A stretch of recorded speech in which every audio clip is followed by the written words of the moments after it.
Top of the morning to you and welcome to Atn Saturday. Atn Saturday is a syndicated live program of the network featuring conversations and in-depth analysis of trending political news, events and stories with stakeholders. Through these conversations, ATN uses political talks about specific issues, party system and actor to explore hope and engender positive impact to the society. And now here are our stories for today. Drug abuse, Edo Assembly calls for state of emergency. PCNG speaks on car explosion, and in Cross River State, Governor cancels birthday celebration over hardship. And then we'll also take a look at Lagos State, man dies evading arrest. Hashtag NSAS protest, group holds memorial for victims in Lagos. And then we'll take a look at Kogi Pool. Government restricts vehicular movement in October 19th. And then to Plateau State, ASUB to commence strike on October 21. Cholera Emergency Operations Center begins. And then we'll take a look at this one. End bad governance, federal government to arraign 76 protesters on November. Let's go for a short break. When we come back, we'll be having our guests joining us on ATN Saturday today.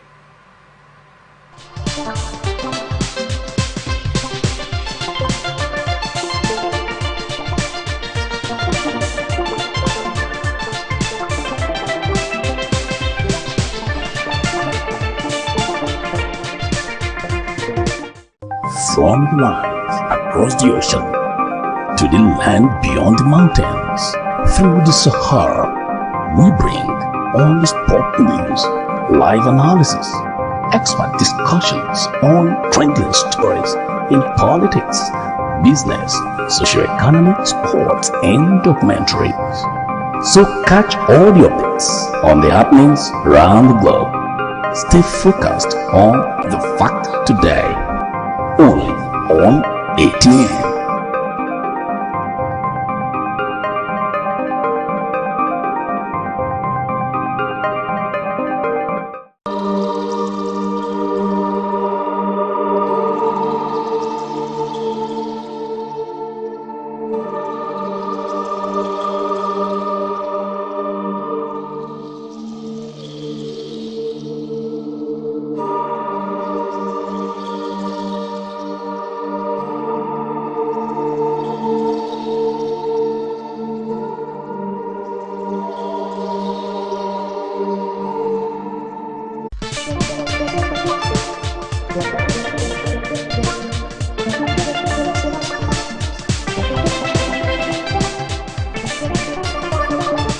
Many thanks for staying with us. Comrade Michael Waith, Public Affairs Analyst, is right here with us on ATN Saturday. So we'll discuss some of this topic together. Top of the morning to you, Comrade Michael. It's my pleasure. How are you doing? I'm fine. Good morning. Good morning. It's good to have you on ATN Saturday today. Nice one. Nice meeting you. Nice meeting you as well. All right, so let's take a look at the first story. We move on to Edo State. Edo State House of Assembly has called on the federal government to declare a state of emergency on substance abuse and illicit drug trafficking in Nigeria, saying that illicit drugs are being sold freely in every nook and cranny of the state. Newsmen report that the Deputy Speaker of the House, Maria Oligbi Edeko, made the call when she received members of Smile Africa International Youth Initiative during a rally to mark the 2024 International Day Against Drug Abuse and Illicit Trafficking in Benin City. According to her, today are sad that drugs are destroying communities in the country and everyone is pretending not to see it. Drugs are now being sold freely in every nook and cranny of the state. You now find drugs in biscuits, akara, and others. Do they want to turn everyone into drug addicts? Oligbi Edeko, PDP SR Northeast 2, opined that a state of emergency is the only solution to tackling the menace.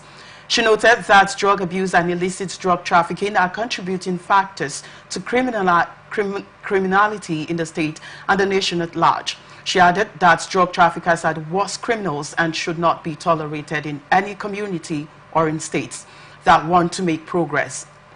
If you have been following the House activities, you would know that the House has passed several resolutions on the need to prevent drug abuse and trafficking. So we think that to effectively deal with the situation, the federal government should declare a state of emergency to fight drug abuse in Nigeria, she said. The lawmaker said the Edo State House of Assembly will join the group to call on the National Drug Law Enforcement Agency, National Agency for Food and Drug Administration and Control, NAFDAC, and women's groups to rise to the challenge of ensuring the prevention of drug abuse and illicit trafficking in the state and the country. Comrade Williams, here is what is happening here, Edo State calling for emergency on illicit use of drugs and drugs abuse. I mean, this is not only happening in Edo State, but I want you to react to this story. What do you make of this story? Actually, for the assembly to call for state of emergency on drugs, I feel that aspect is left for the government, because the government has to take responsibility of the youth, because the youth has nothing doing. But when you're just feeling idle, you're not doing something, you don't have something tangible you're doing, you're not engaged in any meaningful thing that the government has been put in place, then you find yourself doing stupid things. You see a lot of our youths in the Edo States going to social vices like criminality, drug abuse, go to their Yahoo so-called doing. When they are just like that, the government have to engage the youth. When the government engage our youth, you see that our youth will do more better. They will not so go in engagement. Just like somebody that you give a work and maybe there's industry in the state and the youth have been involved, and I think having a job somewhere, you have been engaged from morning, you went to work by 8 o'clock, you spend your time in the work. There's no time you come back to smoke. You can't do that, because if you do that, you put in your work in risks, and something that you are opportune to have, you will protect it very well. So I feel the government needs to do more better, not by just by declaring state of emergency. Declaring state of emergency is a good one, but they should declare state of emergency, also provide an avenue for our youth to have better jobs, so that they can resist from their social vices and other putting themselves into drug and kidnapping and all the rest, and not just only drug abuse. There's a lot of social vices involved in Edo State. If you see the youth criminality, kidnapping, a lot of things are happening in the state. The State House of Assembly, they are very right to call for state of emergency, because the situation is going beyond. Because if they don't do it this way, or if our youth being involved like this, you think the state is not going to be a good one, and the governor will find it difficult when there's enough drug in the state, in the local areas, in the communities. They do it. Oh no! It will bring a bad reputation to the state. So I think what the governor is going to do, he should make an avenue for our youth. Build up industries, employ them, build up some places, give jobs, tell local government chairmen to engage the youth on meaningful activities and others. I think that will be more better for them to move on. So, Comrade West, you're saying because this issue of drug abuse, they have been addicted to it, right? And from the minister, what the minister said there, that you can find it literally everywhere. Made mention of biscuits and the rest of it. So are you saying that even when these jobs are provided to these individuals, that there will be no issues like the drug abuse or misuse of drugs? Yeah, yes, as a fact, when they're not engaged in meaningful activity, you will see that they will always go back to that drugs, because if you engage in something, I think that what you engage in will always take your mind, always take you to that side. Even though you're doing it frequently, now you see you will not have that avenue to do it again. There will be a little gap, just like someone that is smoking, you're addicted. You know, sometimes when you go to a place that you don't have any access for smoke, even though you will look for a smoke, it will take you a long time to get it, because of the environment you are. And sometimes environment also influenced our youth, because sometimes they find themselves in a local environment where they can be able to get access to smoke, all these things. So each time they came back, they see it. Each time they came back, they always see it. So they will always want to be involved with it. But if in the moment you take them out from that place, a little bit away from that place, I think that it will not be like that as the way it is before. I think it will be minimized a little bit. All right, considering the fact that this is not just happening only in Edo State and some parts of Nigeria, we have people who are addicted to drug abuse and using of cannabis and the rest of them. Are you saying that it's better, it should be, the state of emergency should be declared nationwide instead of only Edo State? Yes, nationwide. Yes, it's nationwide, not only Edo State, because it happens in so many, if you talk about the northern side, the Nasarawa, the Kogi, the Kano, they are highly their drug there is very high, more than these other south states, because there without drugs they do with drugs, they take so many dangerous drugs. So I think if the federal government should declare it nationwide. So I'm also thinking, how is this state of emergency would help to curb the menace of this drug abuse? Okay, the state of emergency will help to minimize the drug abuse, because if they declare it now, they see the government will have a measure for the youth. They will take a measure and see an area, those that have been addicted, if they could be able to get them apprehended, they keep them somewhere and work on them, and I think medically take care of them, and after then they will now find something for them to do, because even one is being addicted and today that one is not addicted again, you make him to have an engagement somewhere. You should be engaged somewhere. That's why I said, when there is no job in this country, our problem, our youth lack job opportunities. There's no industry. You see everywhere is being shut down. No meaningful. Those that are having jobs, they are being dropped on the daily basis. So when you're being dropped, you see your mind, this mindset will have, it will lead you to anything. The moment your mind is being indoor and you're being, you don't have something doing and you stay alone, it pushed you to do anything you might think, you just do it. But I feel if the government can be able to help to this state of emergency, to create it all over the nations, and let the government have a jobs opportunity for our youths. I still said job opportunity for our youth because it will help. Some persons have been crazy because they don't have anything doing. The only opportunity they have, I think, like one opportunity to discuss with a young man, he told me that, I told him, my friend, the way you guys being in drug like this, it's too high. He said, no, look, he said, in this country, if there is no drug, there is no, if they're not drinking, there is no alcohol, there is no drug, how will young men do? That is only what's sustaining them because of the country, because of the situation of the country. But if the country is okay and every young man is doing more better, I don't think anything that will push you to go into drugs and will entirely mess up your entire career and everything. I think the government have to do more better in their various states. All right, you made mention of creating jobs. Which jobs have been made available from the federal government? There are platforms in which youths can apply for job placements. But then, aside from this job, are there any other ways that these drug addicts issues can be tackled? Yeah, these other ways I think they can tackle this drug abuse of a thing that will stop those persons bringing up the drugs for these men, at least these young men that are taking these drugs. People are bringing these drugs. Yes, of course. Government should find the source of that drugs, the source of that drug, where it is coming out from.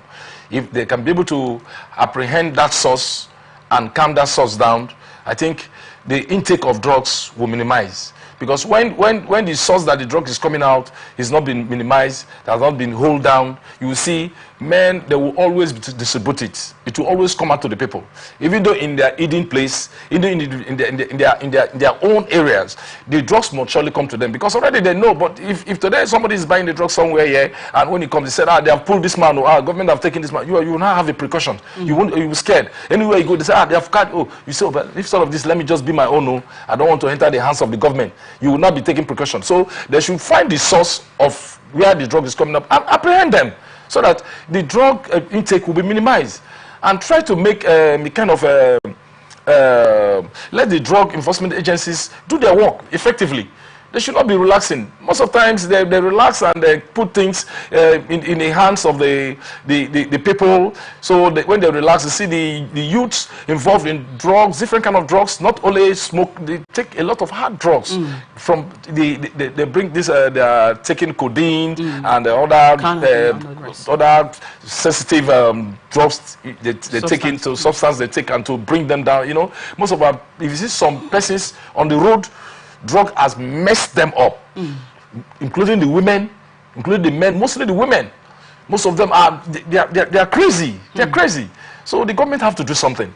All right, I was coming to about the Nigerian Drug Law Enforcement Agency. I was about talking about that, where you made mention of that anyways. But I would like to know, what do you think that this agency would do or put in place to make sure that these issues of drug abuse, again, I still repeat that, I reiterate that, should be, can be curbed or should be curbed? Yeah, as a matter of fact, I think that the Drug Enforcement Agency, they know what to do to calm this situation down. Now let's take a look at what they've did initially. What are the things they've been doing, and before we come into what they should do? Yes, before what they would do, I think they have to tackle the root of this drug, where the drug is coming out. They know that because they work with informations. Okay. They work with informations. Sometimes they apprehend those that are selling the drugs from various local areas. They know what to do, because this security matter is a very intelligent matter, and they know how to map their strategy to pick up those that are involved in drug abuse. They know those that they're supposed to pick up and to keep down this drug abuse. So they have to do something. They have to up doing, because we are really expecting more from them.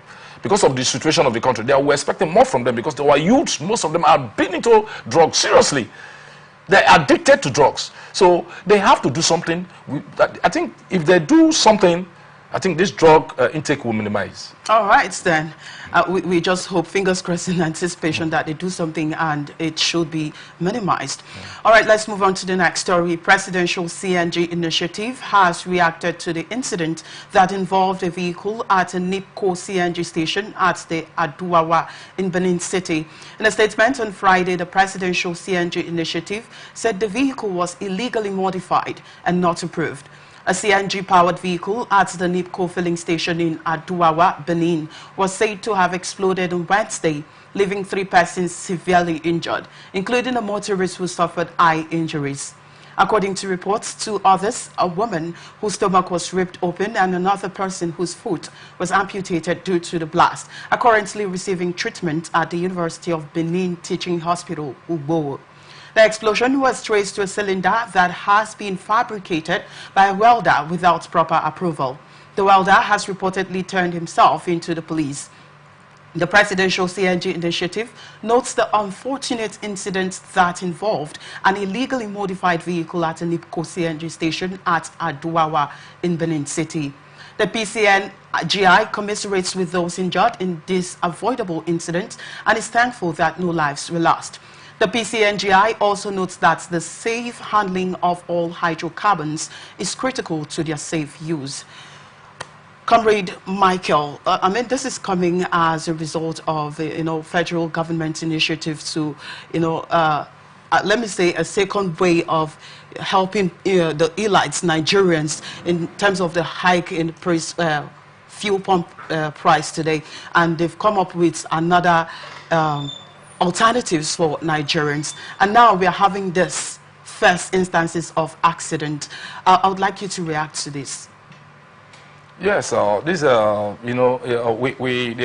sometimes safety precaution is our problem. Yes, because so many persons don't apply that safety precaution for even in their homes, in their public places, where they walk, where they go.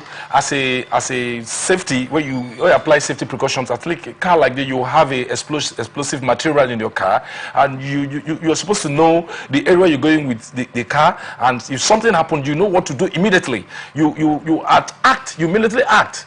As a safety man who know safety rules and regulations, you immediately act. But some of them, they feel careless. They just carried explosive materials, keep it anyhow. There's a way you keep your material and something will happen there and it will blow off the place. And if you carry explosive material like that, where you kind of place you keep your car. I know sometimes people don't expect, sometimes unforeseen circumstances happens. People don't think what will happen. But as a matter of fact, you as a man that has a safety precautions, you have to be safety all the time. Have that safety cautions. Conscious of yourself and safety precaution all the time, so to prevent unforeseen circumstances. So as a matter of fact, a situation like this, I would say let Nigerians have that mind of safety precautions for them to be safe all the time. Of course, for them to have that mind of safety precautions, there need to be some sort of sensitizations. And so far, have you seen any form of sensitization as regards to the PCNG? No, there is no proper sensitization. I agree with that. That is supposed to be a proper sensitization. That is what my group, we did that in River State sometime. Well, like my group in South Youth Development Center for Sensitization of Grassroots Development South, we do sensitize our youths locally and internationally state. Because sometimes when government bring up a proposal like this or bring up a something like this, which is a very serious matter, like explosive material, we can stand on a sensitization on explosive materials all over the local areas. Tell them the seriousness, how to handle if you have explosive material in your house, how you will handle it, how you will take care of it, how you keep it away from your family, from the children, where to keep it, how to handle it in case of emergency, how you run over it, how you will take care of it. All those things are supposed to be a sensitization, but I think there's no proper sensitization. That is why many people fall in victims when there is matter like this. So don't you think that the government needs to, keep a particular place dedicated for, servicing of vehicles using the PCNGI, and, because this accident now was as a result of a fabrication from, let me say, knowledgeable person. Yes. So don't you think that the government needs to dedicate a specific place that such vehicles should be serviced at that point? Yes. That is what they're supposed to do. When something don't happen, people don't recollect themselves, don't know what to do. With this now, I think the government have to make a place for this CMG gases, cars, whatever they are doing on CMGs. They have to have a specific place that will take them to, so that if anything explosion comes, that is where safety precaution still applies. Because they take it to a safety place where they know if such thing happens, it will not affect the lives of persons or the lives of people living around that area. I think getting a place for that their own PMG, a separate place for their their arrangement and everything. I think that is is the best. Well, they're supposed to do. The fact that the governments are trying to curtail the pains, the sufferings from Nigeria by providing this alternative, doesn't it appear very early to have such accidents going on? Let's assume it takes up to how many days, how many months? I mean, people have now, getting used to the PCNG, and I wonder how the rate of accident. Well, I'm not just saying, but I'm just wondering how that will be like, looking at the fact that this is coming as an alternative to the fuel. What do you think? Yes, that is where we're still relying on. I think that it's a good one for them to introduce it. It's a good one. But they are supposed to, what they needed now is a proper sensitization for the people to understand the benefit of this CMG and the benefit of this CMG and how it's going to profit us, and have a safety precaution for it. Sensitize the people so they will understand, they will know that this thing is supposed to be like this. On a situation like this, there's supposed to be a measure like this to protect one from any social explosion or something. So I think there's supposed to be a good sensitization for that, and it's a good one providing this platform for Nigerians. All right, so let's take a look at this story now. Governor Basi Otu of Cross River State, who turned 65, has opted for a low-key birthday celebration, citing Nigerians' current economic hardships. During a live broadcast on radio, the governor explained that he could not, in good conscience, celebrate with fanfare while citizens are struggling. There is much suffering in the country due to hyperinflation, Governor Otu remarked. It would be insensitive to do so. That's why it is a low-key event. Despite the modest celebration, O2 expressed his deep gratitude to the people of Cross River for their continued prayers and well wishes. He emphasized his commitment to alleviating the difficulties faced by his constituents and reassured them of his administration's dedication to improving their lives. I have occupied many positions in this country, and in all, I have never disappointed, he said. So I vow that I shall not disappoint the people of Cross River State as their governor by the grace of God. There will be value addition. Looking to the future, Governor O2 announced plans to hold regular town hall meetings across the state's 3 senatorial districts starting next year. This will enable the people to speak with me directly and ask no-holds-barred questions, he said, adding that these engagements will strengthen his connection with the people. Governor O2's decision to forego a grand celebration reflects his sensitivity to the country's ongoing economic challenges. All right, I would like you, Comrade Michael, to react to the stories. This is a kind gesture from the Cross River State Governor. I would like you to react to the stories. Yes, the governor is a good man.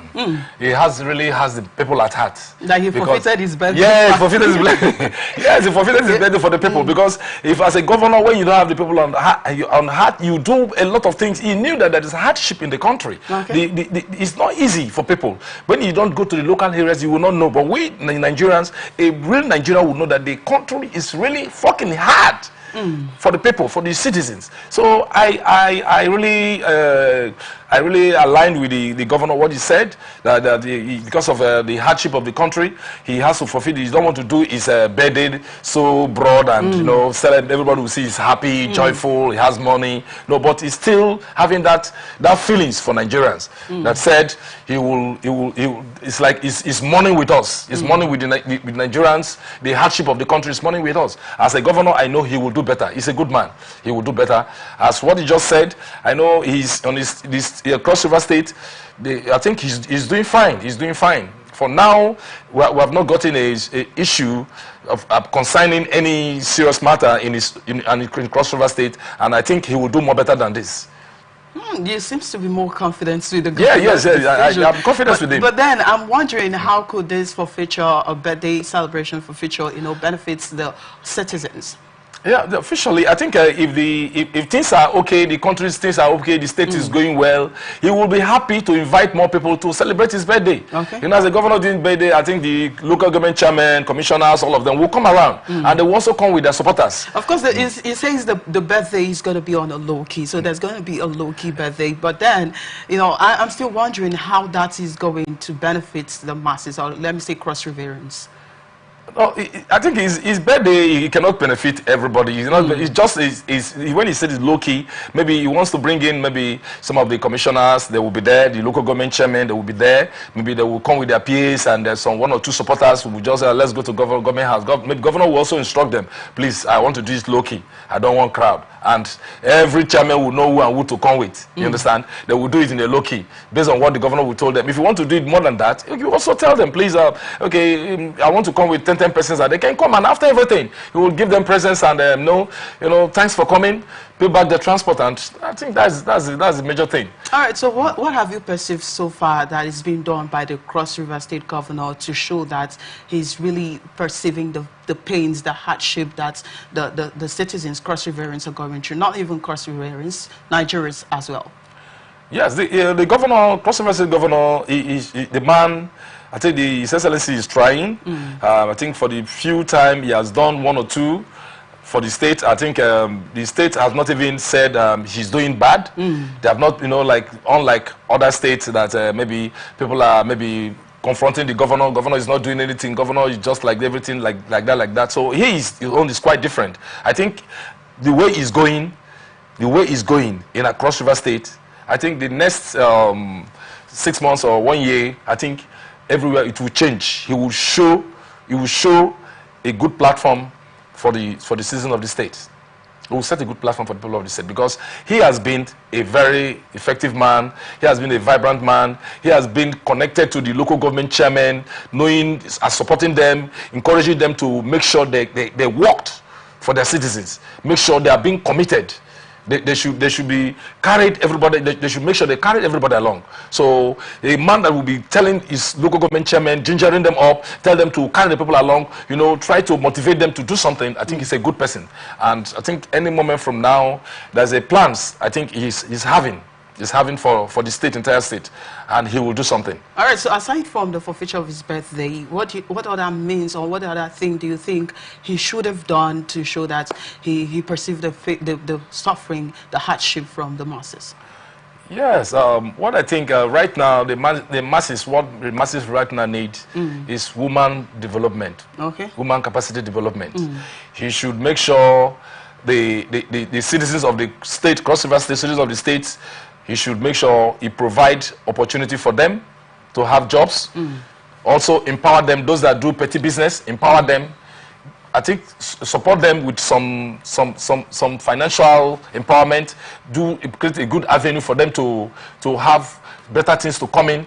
Any better from the state, they should align the youths in so many activities to show his concern for the youth, to show that he has something good, better for them. So he should also increase his kind of coordination, his kind of you know, bringing the youths together. He made mention of that on his statement, that he's going to bring the youths together where they will have to explain, you know, talk to him directly, you understand, so that he can really perceive the pains from them. But do you think that's a good way, good step to do that, or the right step in the right direction to, you know, get along with the people? Yes, that is why he said he wants to come on a town hall meeting. Yes. When he has a town hall, just like our president said, town hall meeting, when you have town hall meeting, there you get the youths together, you get their consent, and you know what they wanted, what they needed. They will tell you. At least we'll have youth leaders across the states there in various local government. They will come in, the state youth leader are there. They will also come in and say what one or two they wanted, because you may not speak the minds of the youth, but until when they come together and tell you this is what they want. If you do this, at least there will be a little bit peace and happiness in the state. So I think by doing that town hall meeting, it's a good one for him to do that, so that he will carry the youth along. All right then, let's take a look at this story now. Kogi government has announced the restriction of vehicular movement on Saturday between 7 a.m. and 4 p.m.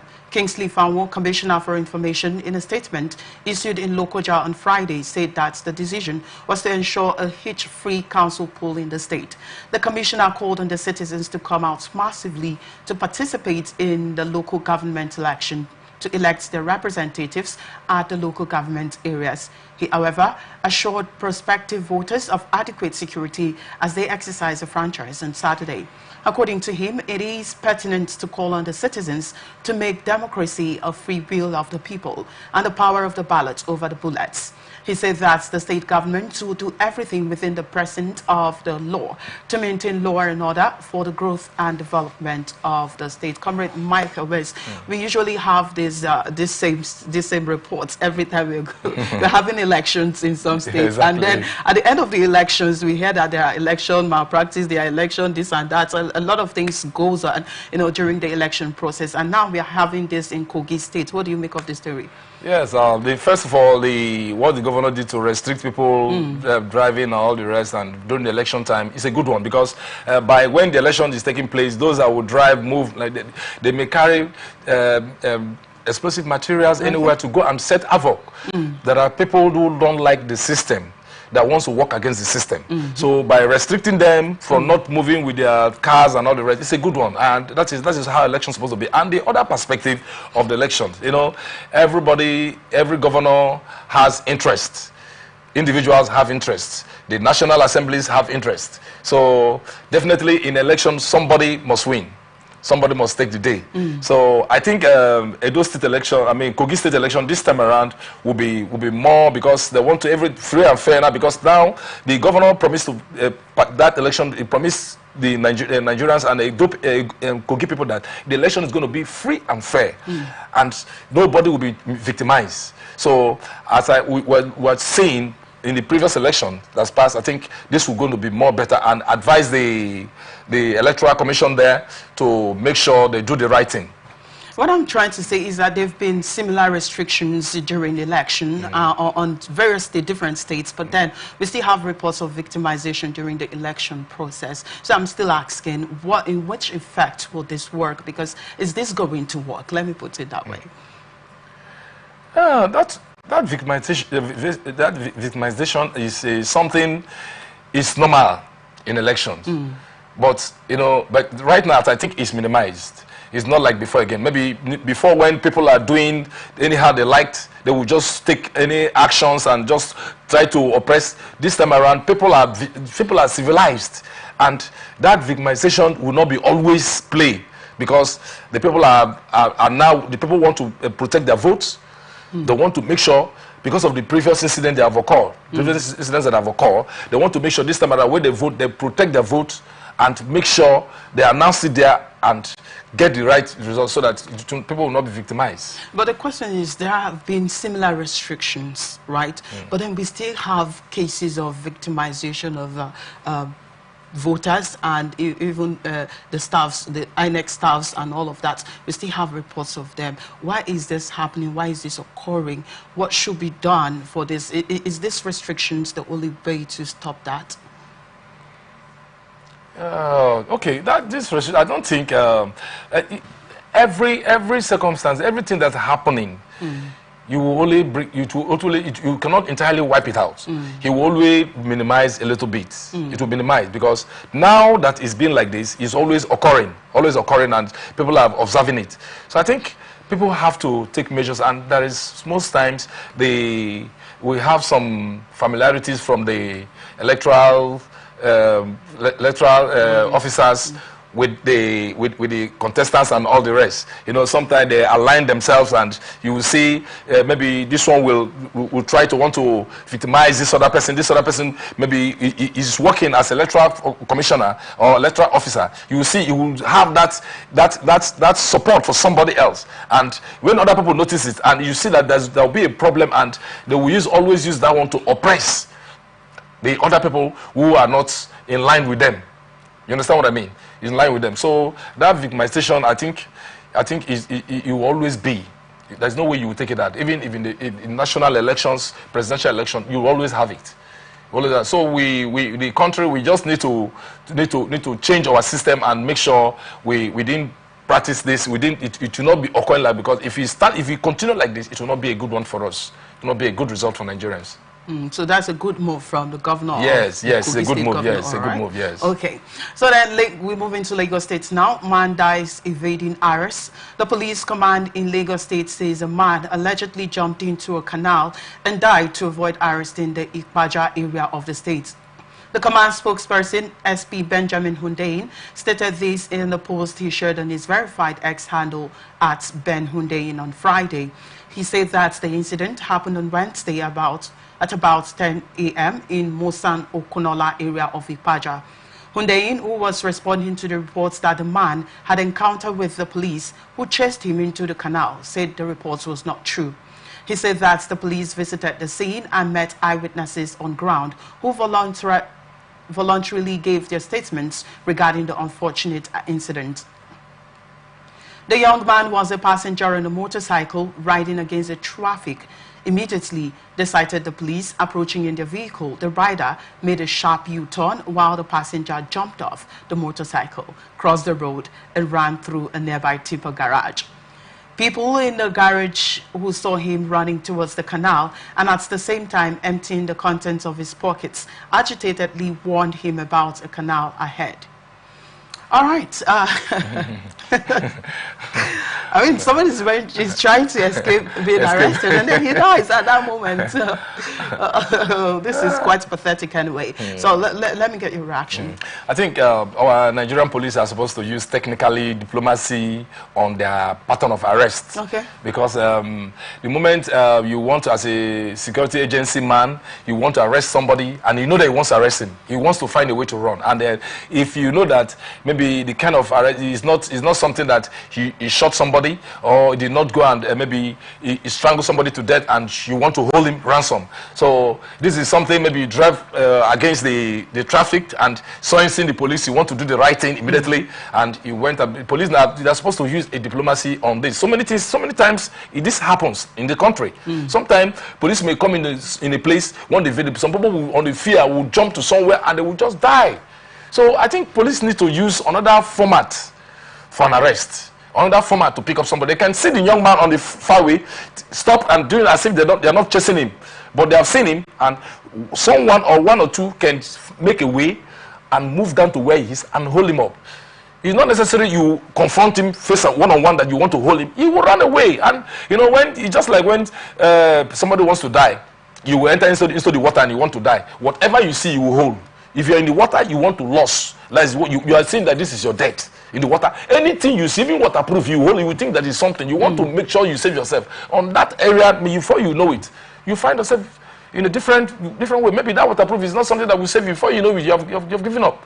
So the police need to use more diplomatic way of arresting citizens, so that it will help them. It will not least, because sometimes the fear of unseen, the fear will make you can go and kill yourself. Some people can run and jump and somewhere and die. They will say, what happened? This man was chasing him. There are some situations where police chase somebody, chase out about, he run, he take motor and hit people, kill people because of just he want to escape. So, you know, they should look for modalities, more strategies, more security, intelligence to pick offenders, people that get offend, or people that maybe violated the law of the state or the law of the country. Whatever means they want to use to pick them up, they should use diplomacy and use a strategic way, not by confronting them personally, chasing them, because it's a criminal. If he has a gun, you are chasing him one-on-one, he will shoot. And process of shooting you, he may kill people, and maybe the police officers will also shoot them. They will also shot him, and through shooting him, they will also shot other people.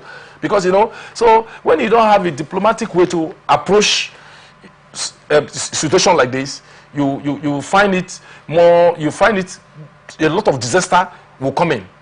So this is a diplomatic way to hold this man will not run and kill himself. So I think they should get more strategy, they should strategize more. The police should have more strategies on their operations. Well, the police are debunking the fact that they aren't the one who sent him, that he was trying to, you know, to evade arrest and then he died. I don't know who is to be blamed as regards to this right now, because... But the police have to be blamed. Okay. Because there's no way they will remove themselves, because as this man is coming, driving against the traffic and they're coming, definitely they will approach him. Definitely they will block him. They will want to attack him. He knows already, because he knows that what the young man knows what he's doing is not right. He knows it's not right. But he immediately saw the coming, saw the security agencies, and he turned. It's the fear of unknown, because he has seen them. Because, you know, there is no way these people will come to him, they will not hold him, and they will not apprehend him. And maybe, I don't know what his feel. If for me, it's better for him to just drive and they hold him and take him to the station, and he bail himself and I think sort himself out, than he take that U-turn to want to escape and, you know, find himself to this situation. So I think the police have to be blamed on that approach. So they have a more modified way of approach to citizens when they committed crime. I think that will be more better, and it will help the government also. All right. Organizers of #EndBadGovernance movement in Lagos State have announced their plans to participate in a memorial procession at the Lekki Toll Gate on Sunday, October 20, 2024, in honor of the victims of the 2020 #EndSARS protest. In a statement jointly signed by their representatives, Hassan Soweto, Osugba Blessing, and Oloye Adegboyega Adeniji, the group stated that the memorial event will include a procession, prayers, and a wreath-laying ceremony to remember those who lost their lives during the protest. It reads, to honor these martyrs of our collective struggle for liberty, the #EndBadGovernance movement in Lagos has decided to join other groups, victims of police brutality, the families and well-meaning Nigerians at the Lekki Toll Gate for a memorial procession and rally. Regrettably, the federal government, the military, and the Lagos State government continue to deny that any killings took place at the Lekki Toll Gate, despite overwhelming evidence and a report from the Judicial Panel of Inquiry. The group called on Nigerians, especially the youth, to come out in mass to commemorate the martyrs of the hashtag #EndSARS protest, which arose in response to decades of police brutality, particularly from the Special Anti-Robbery Squad, according to the statement. The hashtag #EndBadGovernance slogan emerged during the final days of the hashtag #EndSARS protest, which signified a growing understanding among young Nigerians that merely disbanding the Special Anti-Robbery Squad of the police would not solve the broader issues of corruption and inequality that's plagued the country. Well, it's been 4 years now, 4 years, right, yes. to the victims of the Tollgate massacre, and now they are planning for a memorial in Lagos State. What do you make of the story? I think this story, I may say, is for them to come for memorial, the program and whatever they want to do is a good one. When one die, maybe the situation is a youth, it's our youths in the country. Nobody will say that when they kill youth massively, it's a good one. It's not a good one. It's a good one, but they should also coordinate themselves. If actually they want to do it that way, they should coordinate themselves. You know, don't make it to be a something that will bring another violence again, because when they comport themselves very well, things like this will never happen again. It's why what happened before, nobody likes it. The whole country are not happy with that situation. When the government will come to kill citizens like that, it's not a good one. We don't appreciate that. But as a matter of fact, the youths should comport themselves and come out for that memorial and think until they mobilize themselves and make it more renounced and more sound and protective and safetious in that manner, so that it will not rise another problem. Because sometimes with this now, they can come out and with the same grievance that is in the mind of people, they will still come out, and before you know it, everybody don't have the same mindset. Before you know it, some will still deviate to do what they're not supposed to do, and I think it will bring another serious problem again. So they should forget about the past, and if they are coming out for the memorial, they should come out and do it peacefully, so that everything will go peacefully. Nigerians will also appreciate that. Comrade Michael, let's take a deep look into this #EndSARS protest that happened. A lot of people were killed, and panels were set in Lagos, particularly to probe the allegations, or to probe the process, what happened during the 2020 police brutality. So what exactly have been done from that period of time? It's 4 years already. What have been done? What are the panels? Have there been any record from the panels? What exactly have been done? Yes, I think since then till now, we have not had any serious matter on that matter. The only thing we had that they disbanded SARS, they disbanded SARS, and some of them, the ones they dropped and the ones they sacked, the ones they put into other department of the police force, and I think just that they did. And we have not seen a serious matter on that. Okay, this is investigation. The police, the government, federal government have brought out to in respect of that action. That is what they have brought to Nigerians, because Nigerians want to see how the federal government handle this issue. Because if you don't handle issue very well and you think that it's just like that, you don't know. Maybe people are still putting it in their mind. Sometimes it will come up again. But if I handle a matter very well, and I think it will just die like that, and peace will reign. But I think that for now, we have not seen a serious, we all Nigerians, we have not seen a serious, I think, report on that issue, that this is what they found out, that yes, how many persons died, and the men that committed this crime, they have been apprehended, they have been in so punishment, and they have been in so like this, how many of them have been involved. We have not heard anything like that. So well, I urge the federal government for them to make sure that they really caution and bring a good report in respect of that, because there is nothing, people keep memories. In this country, people keep memories. When it will come to the time, they will tell you that this is like this when it was like this. And that is why lawyers win cases. In the court, they make reference to cases that have passed, that they have won before. And when the matter comes in, they bring in that matter and they won the case. So I urge the federal government to at least bring up a panel. That I think this panel they have already set up to investigate and bring a final end to this. They should make sure they give Nigerians a good report and good, I think, verification of all what they have done so far, and let Nigeria know so that the country will move peacefully and will move in one Nigeria. Well, some months ago, there have been reports alleging that the governor of Lagos State disbursed some certain amount of money to victims or families of the victims of the police brutality.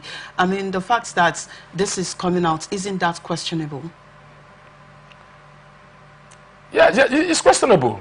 It's questionable because when the governor did that because he knew what happened is not good. And they are saying that there's no fatality whatsoever, and then this report is coming out. That's why I'm saying. No. Nobody will say there is nothing. Even it's a little clash. Even not in that kind of a clash. A little clash on the street.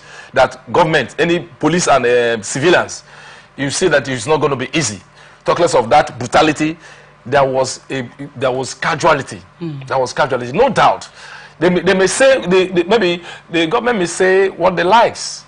That there's no casualty, but we knew, Nigerians, we knew that there was casualty. That is why the governor said he donated some amount of money to the family of those deceased persons. You know, he did that because he know what is happening, and he did that to calm down the situation of the state and to make sure that let the youths or the citizens of the state did not look that the governor is in support of what is happening, and he wants to show that at least show that concern, show that sympathy to what happened, that he's with the youth, he's with the citizen of the state, that he will not go astray, or he will not, because he's a government man, he will support the government and kill the youth, because the youth brought him there, the citizen brought him there.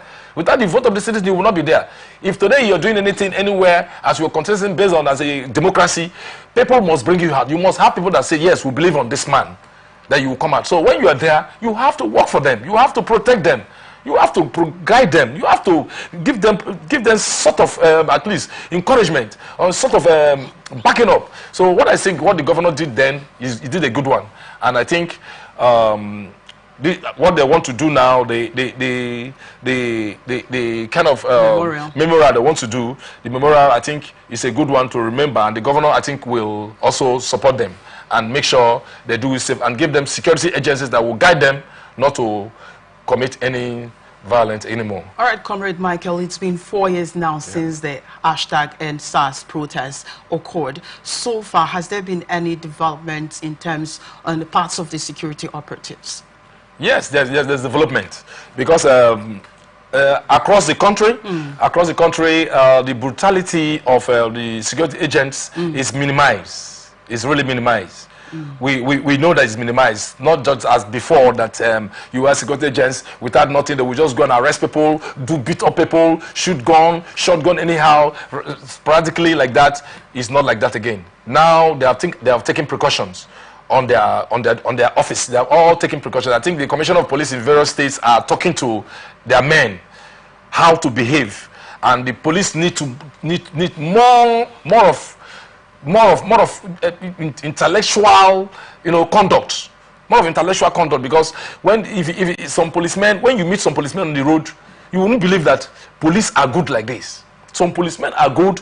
They stand for the right. When you come, if you violated the law, they will tell you that you violated the law, and if they see the way you will respond to them, they will also, peacefully advise you, let you go.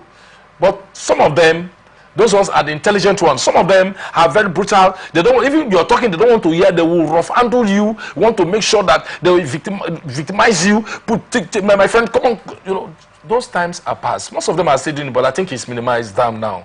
It's not like before. So you're saying the harassment? Yeah, the harassment is down a little bit. We just took a story of this man who had died in Lagos. So what would you say make of that too? Yes, what I'm saying is down, because that one, they don't harass him. They are coming. He saw them before he now ran. But I think for them to just go in a place, arrest people, do what they're not supposed to do, go to somewhere, maybe they're looking for somebody, they have not seen the person, they will just go there and pick people up, and they're looking for somebody, they want to shoot sporadically, that kind of attitude, is a little bit minimized. I knew it's a little bit minimized. But we also pray for the Commissioner of Police in various states should also try to see how they will talk to their men, give them more orientations, give them more security intelligence so that they can work effectively and perfectly for Nigerians. Okay. Let's take a look at Plateau State now. ASUP to commence strike on October 21st. Academic Staff Union of Polytechnics Zone B has asked proprietors of public polytechnics to meet their demands or face a shutdown of the institutions as the deadline for the 15-day ultimatum earlier issued elapses on the 21st of this month. Coordinator of Zone B, Simji Lumpi, who alongside some of his officials and members addressed journalists in Jos on Friday, lamented the sorry state in which the proprietors of public polytechnics, colleges of technology and monotechnics in the country have subjected them to. He added that based on the review of the disposition of the government through the Supervising Ministry of Education, the regulatory body and other agencies of government, as well as the governing councils of some of the polytechnics to the issues outlined, the neck of the union made demands that included the immediate review and reversal of all decisions and acts of impunity inconsistent with the provisions of the Polytechnics Act and other instruments of governance in the sector. The unionists called for the immediate commencement of the review process of the suspended document titled Scheme of Service for Polytechnics as agreed in the tripartite meeting of July 2024. They stressed that the listed demands be made to ensure a functional polytechnic and monotechnic education system in the country and warned that if not, the proprietors of public polytechnics should be ready to face different forms of trade disputes. Oh, this is coming in Plateau State and it has to do with the polytechnics and monotechnics to embark on a strike on October 21st, probably on Monday. So I'd like you to react to this. You know, the strike is called for because, you know, now the country, we know how the country is. Even the governors, the president, everybody know that the country is hard. Fuel is high. Our students, our youths, who are students of the polytechnics, some of them, they are transport fare, convening themselves to the schools, different things are cost in the market, things are high, you know, high cost of everything. So they are supposed to, they're calling for strike is called for because they just need, the federal government just need to do something. Because it's all this while they just keep it reluctantly. When the youths would want to do something, they will say, they should hold on. They are talking on it. They are making a discussion. I think this much discussion that not you make a discussion and that you will not enforce it. You make a discussion, you will not enforce it. You make a roundtable discussion, you will not enforce it. You just say it and just leave it like that. It's not a good one for us in Nigeria. Well, the president have been saying we should give them some time. Don't you think that things when you say sometimes procrastination is really our problem in this country. When we discuss something and something is going wrong, and you know that if you do this thing once, you will get it right, and you say, okay, I will do this. Please just give me some time. That's some time you're giving you. Sometimes we can take it to 2 years, 3 years. It has not been resolved. The same matter, the same time, every day the same matter. Every time we talk the same matter. So we just need the federal government have to act, not by giving some time. They need to act on the issues. When matter comes to your table, you see, you act on it and you resolve it. And no, that one is past. Nobody will come up with that again. But when you don't act on matters, you just keep them pending and said, we'll see into it, we'll look into it, we'll do this, we'll set committee, we'll do that, we'll do this. Things are going worse. Things are going wrong. So they just need to do something. The federal government just need to do something. Because if they don't do something and this polytechnics and these strikes, and it's not a good one. It will not bring a good one for the country. The semesters, students, they have to meet up their subjects and meet a lot of things. And coming on with strike again, and it will bring back most educations. And that is why you see most of our youth in the schools, by the time things will happen like this, they will put themselves what they are not supposed to do. When their mindset are idols, you see, you send them out of school. They will see sometimes people went and robbed somewhere. They will say, this is students of a social school. This is students of social school. Most of them, you know, when the school is after the school, you go to the school finish, things are not going well. The country is not suit for you to fix in somewhere, and the one you're trying to go, you spend money. Things are not going well. It's not a good one. So the government need to do something. They need to put this in place before this strike commences. I'm glad you talked about that, because I'm wondering how that is going to affect the students, most importantly, you know, the polytechnic students and the rest. So I'm really wondering how that is going to affect them. But then let's take a look at this story now. Cholera Emergency Operations Center begins Federal Capital Territory through its Public Health Department has activated the Cholera Emergency Operations Center as part of surveillance and preparedness measures to handle any cholera outbreak in the FCT. Speaking while activating the Cholera Emergency Operations Center over the weekend, the Permanent Secretary of the FCT Health Service and Environment Secretariat, Ghana Adam, said the activation became necessary in light of the number of reported cholera cases across the 36 states. He noted that as an emerging city, the FCT is at risk of cholera and is taking proactive steps to prevent and contain the spread of the disease. Adam also assured that the Secretariat would spend no resources or efforts to prevent a cholera outbreak in the FCT. He directed that all relevant stakeholders be involved to develop effective, reliable strategies to prevent the disease. As of October 13, 2024, a total of 14,237 cases of cholera have been reported across the states and the FCT, spanning 339 local government areas. However, 378 lives have been lost, resulting in a case fatality ratio of about 2.7%. Cholera emergency operations to begin in Abuja. What do you make of these steps by the federal government? I think by the federal government is a good step. So it's a good step. I'm just starting it from the FCT.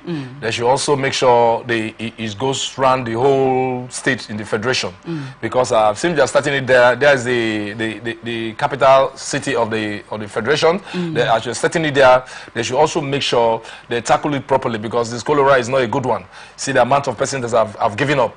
Man, it's not a good report to Nigerians. So we need to tackle most of all these things, because it's just because of the way the country going on. Most of our doctors, the ones that were supposed to have handled it, most of them have moved out from this country, because the situation of the country is something else, because the doctors have not been taking good care of.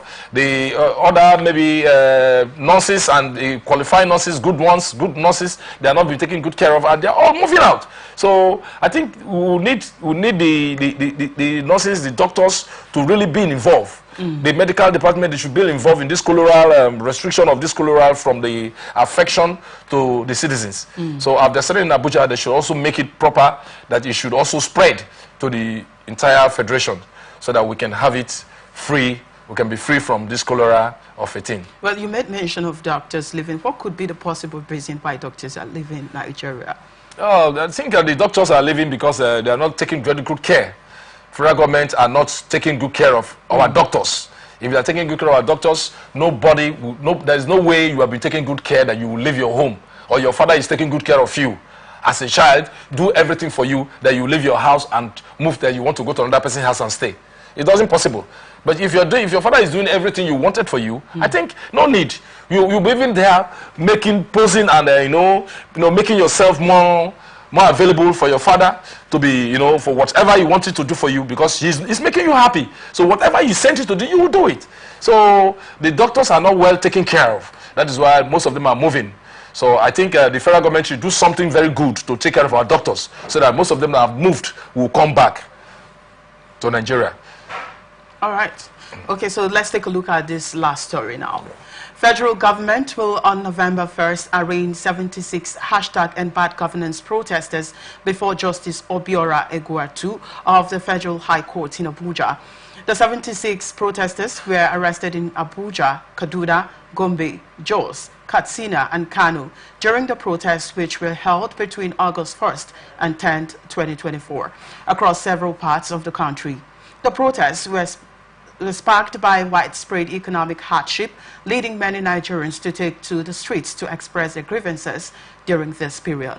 Security officials reportedly used tear gas, arrested, and in some cases, shot at protesters in a charge marked FHC ABJCS 503-2024, dated September 27, and cited by our correspondent on Friday that the protesters who are facing a 10-count charge are accused of intent to destabilize Nigeria, treasonable felony, among others. Of the 76 protesters, 32 are minors between the ages of 14 and 17. Among other claims, the FG accused the protesters of attempting to destabilize Nigeria by calling on the military to take over the government from President Bola Ahmed Tinubu. The federal government said the protesters committed an offense contrary to Section 413 of the Penal Code, Northern States Federal Provisions Act, CAPP3 LFN 2004. The IGP also accused the protesters of carrying Russian flags and chanting violent songs unlawfully and with intent to destroy, damage the National Communication Commission office, and carted away with the doors, windows, chairs, cushions, and many valuable properties in the said buildings. Recall that on September 2nd, the Inspector General of Police arraigned 10 #bad governance protesters before Justice Emeka Nwite of the Federal High Court in Abuja, who initially granted them bail totaling 100 million naira. Comrade Michael. Okay, so let's get your reaction to this too as well. Yes, as a matter of fact, the protesters, they have the right to protest. Okay. You know, there's a protest in the Constitution. There's no Constitution that said when one is protesting that he should be arrested. No, but the aspect of where I'm not comfortable with is the aspect of the carrying up the Russian flag in Nigeria. No, is very wrong for our youths. I know it may that must be instigated by one or two persons, or I don't know the intention, but it's very bad. But would you mind to share more light on why you say it's very bad? No, you see, this is Nigeria, okay, and you are protesting, telling the country you have that you are carrying Russian flag, that you are protesting. That means you are having support from the Russia. You know, you are supporting the Russian government. Our Russian government are supporting you to run that protest. It's like you are being motivated by another government. That means you want to move to the government and calling for the Nigerian army to take over the. No, there are some things you do that it will be. It's like you having a kind of challenge with the government. So there is no government to allow you to do that. But if it's a normal circumstance, normal protest they're doing on their normal protest, maybe their normal protest of maybe bad governance and other things, maybe it's understandable. People know that the country is not good, bad governance, that things are not going well. When things are not going well, people always say it's bad governance. So what do you think could have triggered these individuals to doing such an act? I think there's something motivated them, and I think I may not actually know, but there is motivation somewhere that will make them pick up the Russian flag. It's like, when someone has a ulterior motive, without telling you, you will know. If somebody is doing something have a ulterior motive, his actions will show to you. I think that is what that draw the closeness to the federal government to know that these people have been up to something, and they do it in a 1st October.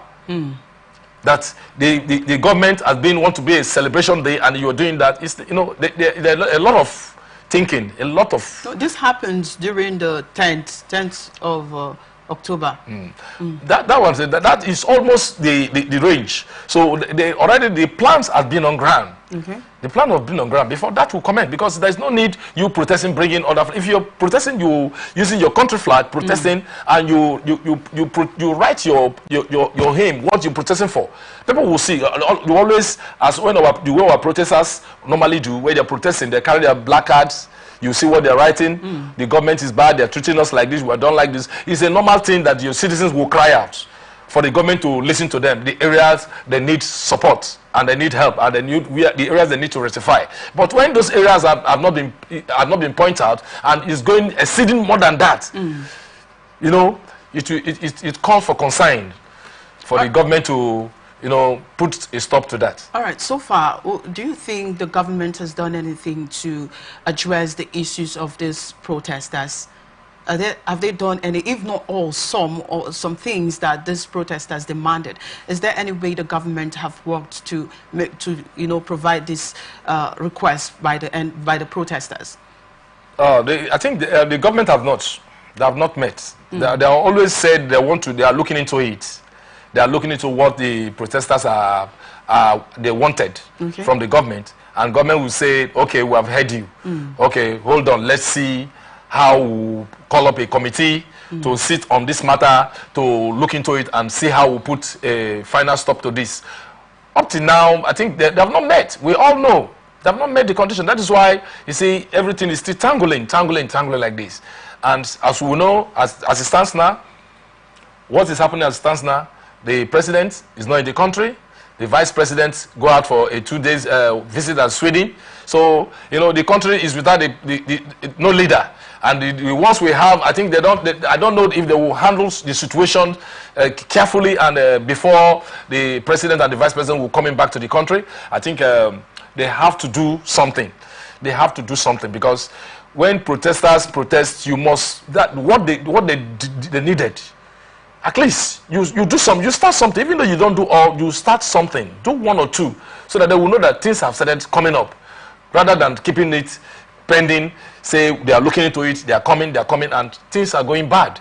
So I think the protesters, they have not met their needs. They have not met their need. That is why they are still protesting. They are still getting the intention of coming out for more protests. Now, ASU, polytechnics want to come out for protests. When the youths, the citizens' needs are not met, you cannot got peace. They will always cry out. They always shout, talk. Like a child in the house, when he needs something, he's crying out. His father is there, he's crying out. He will cry till the father will say, okay, I've heard you. What is your problem, son? Then we will now finally put it in place. So I think the government has to listen to the protesters and do what they wanted for them to do. Okay, so let's take a look at this part. In part of the government right now, they are arraigning 676 protesters. But then it seems like nothing is being done to security operatives who opened fire on protesters, who put tear gas on them, who instigates this act of violence for these protesters. So nothing has been done to them. What do you make of that? And that is why we said our problem, even the former president, former president Goodluck Jonathan, he also make a comment about the problem in this country is our judiciary. The lawyers, the judges, they are not fair to the citizens of the country. You know, matters like this, according to the news, they bailed them out with 100 million for the 75 to 100 million. They bail them out. So if you bail them out, is the case that, okay, if they are talking about it, those security agencies that should take fire on them, what are the consequences? Nigeria have to know. People don't protest, you just come open fire on them. It's uncalled for. It's bad. Just that now, as you had, you just came out, rushed into one police station, shot everybody. It doesn't done like that. It's not fair. Nobody will accept that. Nobody will say what they did is good. Nobody will say that. But at least Nigerians are they should be trying to say the truth. That is why yesterday I was hearing when His Excellency, the Governor of Rivers State, Similaye Fubara, was saying that people should always stand on their truth. The lawyers should stand on their truth. They should not be to always work for those that empowering them, those that are feeding them, or those they felt they want to empower them one or two ways in money, empower them in money and all the rest. They would like now do what they want to do. It's not supposed to be like that. The lawyers are supposed to be fair. The judges are supposed to be fair. When they see the truth, say this is truth, and that is what bringing this country back. Now this man shot gone at the protesters, and you see when the matter has gone to the court, and if the judges did not address that area of why the security agents will shot at them, this is wrong, and because of this they should not do this, to put a clear stop on protests like this. Anytime people protest, they shoot shot on them, then it will bring it will bring a very serious matter in this country, because the youth are the leader of tomorrow. Nigerian youth, I always praise Nigerian youth. They are trying, they are good. what Nigerians youth have been saying, enduring in this country, I think other countries, they cannot enjoy it. So I really encourage Nigerian youth, they are trying. They should keep enduring like this and use their initiative to see how situations will be resolved when matters arise like this. So I think the court have to tell the security agencies their lapses, their areas of lapses, and what they are not supposed to do, what they are supposed to do when protesters, they need to point it out for them so that this whole thing will have a stop. Because if it continue like this, it will not bring a good one in this country. So I think they have to point it out for them, and the security agencies should also not be doing this. It's very bad for them to be shooting at people that are protesting. Because when you shot at me and when I'm protesting, I may do anything. But on that process, I can turn up to bomb, because with annoyance, I can turn up to destroy so many things. All is on the head of, they shot me. The protesters are coming, they shot them, the protesters also do what they want to do. So I think there is need for us to come together as one Nigerians to make the right thing so that we'll move forward in this country. All right, so on another angle, some Nigerians are complaining that there were two sets of protesters at that hashtag End Bad Governance. We had the pro-government protesters and then the main protesters that are for the hashtag End Bad Governance. So they're saying that these people, these pro-governance protesters, have not been arraigned or arrested. Why is it that? That is questionable. That's why I tell you, this country, if we don't do the right thing, we always fall into, at the end of the day, we will fall into to mess ourselves up. How can a protesters that are protesting for their rights, protesting for what is wrong in the country, they're saying it, and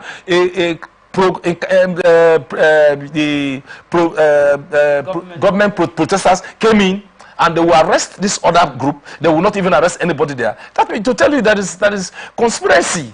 When there is conspiracy, the system is not working effectively. That is why when we are not doing the right thing, you always get it wrong. Always get it wrong. Because now you did this. Now, if they ask, when you go to the court, they ask, okay, what about those pro-government protesters that came out to do this? Then why won't you arrest any of them? Why are they protesting? They are protesting that the government is good. Me and you know in this country that the country is hard. President know the country is hard. He said that Nigeria should endure, to keep patient. You know that it's hard. So why those men coming out to protest against the people that protest that the country is not okay? Well, that's because they also have the right to protest as well. But the case is that they've not been arraigned as well, because some of them caused miscreant. Some miscreants among them caused havoc during the protest, and they victimized so many people. And there was one that a journalist was slapped while on camera. So all of this have called for reactions, but it has called for reactions on social media. A lot of people have been complaining that where are they? Why haven't they been arrested or been arraigned just like they are doing to the hashtag End Bad Governance? So the main point there, the question there is, why aren't they arrested? That arrest is uncalled for to me. Okay. It's uncalled for, because if you're making arrest because of the protesters, they came out to counter protesters, and you don't arrest them, you arrest both sides, because that's what I'm saying. There's a conspiracy somewhere. There is something engineering, because those people protest now, they have sent other group again to come and protest against them, so that, to tell Nigerians that everything is okay, Nigerians are good, we're enjoying, we're lively. Who tell you that? Nobody's enjoying. This country is hard, fucking hard. So what those protesters did, they did very wrong thing. So the government, the security agency, that's supposed to pick up those people. Why I don't want to say much, because if they pick them up, they know what is on ground. They know what's on ground. For them to avoid these people, this group, and pick these people, they know what's on ground. So this is why we always say that the government should do the right thing. When you do the right thing, things will go well. You should do the right thing. Don't see the right thing and leave it and jump to do the other thing. That means you're not doing well, because everybody's watching. Nigerians is watching. The country is watching. The entire world is watching Nigeria. So I think Nigerians should do the right thing. The security agencies should do the right thing. The judges should do the right thing. I think that will make us move forward. And there are also concerns that the security operatives requested that the organizers of the hashtag End Bad Governance protesters write to them about the protest, so they could deploy the security operatives to, protect the protest. But then these operatives were there, and there are vandals destroying properties, destroying things, and people victimizing other protesters in the protest ground. And then there are questions that what is happening to these security officials? Are they being led to go scot-free? Because already the organizers of the hashtag End Bad Governance adhered to the instructions by the police, and then they gave them the letter and the police were deployed. What is there is that the police are there to protect lives and property, but then they failed to do their duty. So there are lots of concerns, there are lots of questions. What have been done, or what is being done to this, security operatives? Yes, that what the security operatives are supposed to be doing, they don't do it. Because before ever a protest will carried out, they first of all write to the security agencies, the police, the other agencies, the DSSS, the SSS, the army, write to them, if as a protest like this, if a national protest like this, they write to them. And when they came out, they expected them to give them security guide. As they're moving, which they did, they're moving. So on that process of moving, then another group will come out to interrupt them. Then they now send a counter security force to come in again, to make an arrest, to make a shot. I think that is very wrong. We just need to look at it, because this country, when you don't do the right thing, even them, the security agents, they know that they don't do the right thing. Because you cannot have your security men protecting a protesters, and another security counter force will come and pull up a shot, shooting tear gas, destroying. It's very wrong. It's very wrong. There is something wrong.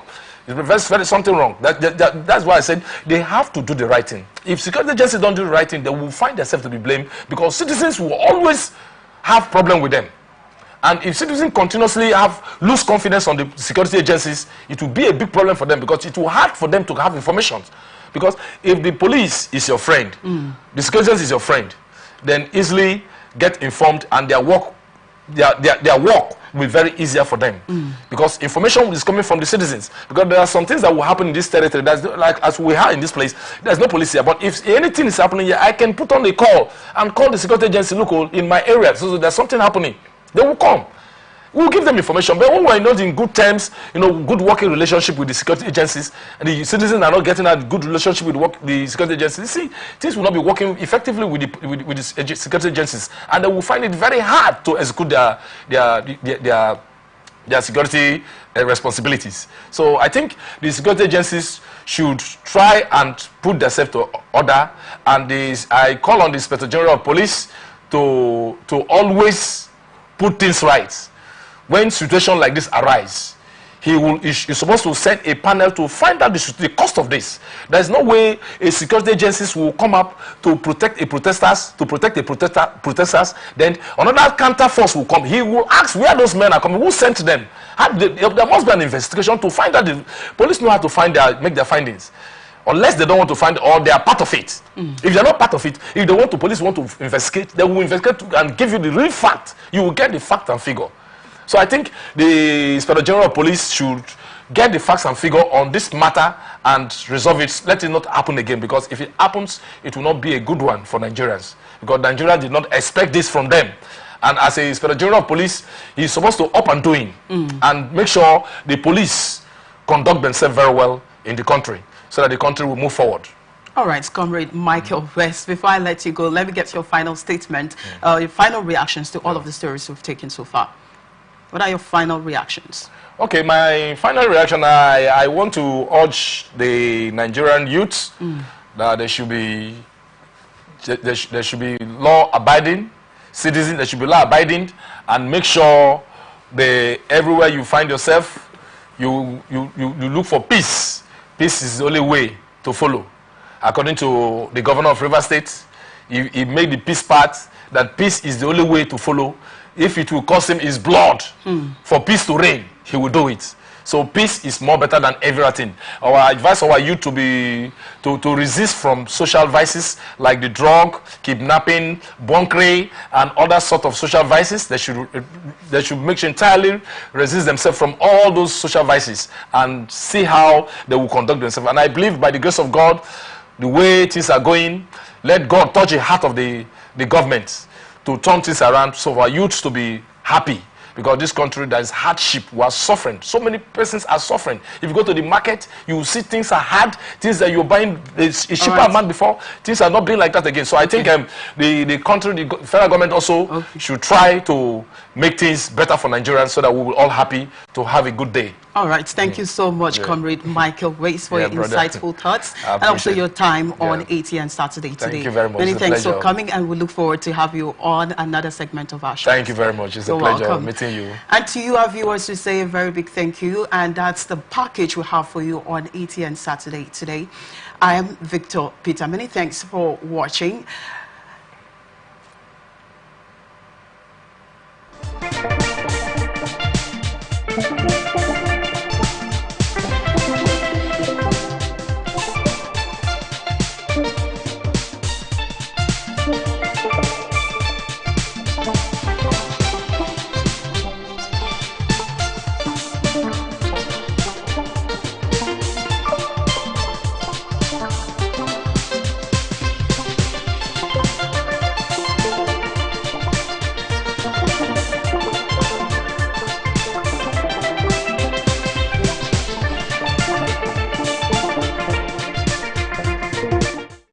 From the lines across the ocean to the land beyond the mountains, through the Sahara, we bring all the sport news, live analysis, expert discussions on trending stories in politics, business,